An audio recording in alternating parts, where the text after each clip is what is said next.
skaties, Brīvības iela, pulkstens ir 1 dienā, un sastrēgums, mēs jau te kaut kāds 10 minūtes torčījam, un tur vēl tam sastrēgumam neredz ne galu, ne malas. Un ko es ar šo video gribu teikt? Klausies, iedomājies cilvēki, viņi sabūvē tur tās pļavu mājas, tur kaut kur Pierīgā.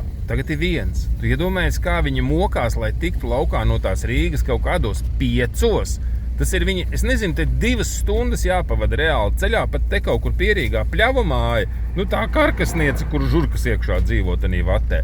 Viņi tur ir uzbūvējuši, viņi pat 200,000 kaut kādā. Agrāk tur bija purvs, pļava, kas vienmēr aplūda. Tagad viņiem tur ir house, in the house, māja, kur veikli darboņi viņiem ir uzbūvējuši. Tas viss ok.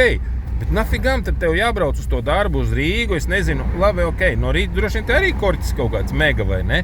Lai tiktu, iedomājies, ja tu vēl strādā vēl kaut kādā tur, es nezinu, Sārkandaugavā vai Elleratā, vēl kaut kur tālāk.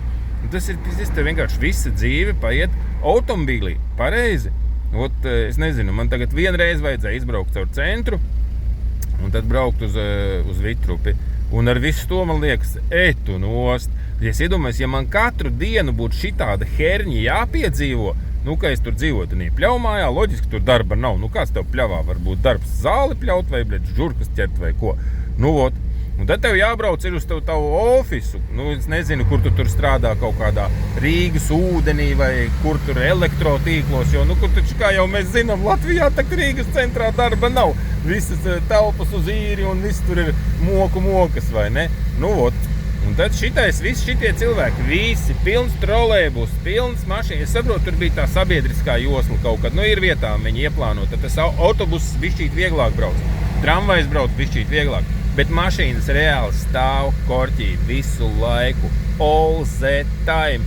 Un es vispār neatceros, kad es nezinu, 2 naktī varbūt tu par Rīgu vari tā fluīdi pabraukt, ja? Visā pārējā laikā tu vienkārši sēdi sastrēgumā. Un tāpēc tev ir vajadzīgs automātikā, salzā. Es vispār tos, kas ar raustāmajiem kloķiem brauc, šitādā sastrēgumā raustāmo kloķi 800 reizes nospiest sajūgu šinī te 2 kilometru gabaliņā. Murgs vai ne? Kur tu 20 minūtes to vien sēdi mašīnā, spaidi sajūgu, rausti kloķi. Tas ir pizdzets. Iekomentē, ko tu par šito tēmu domā. Davai, peace!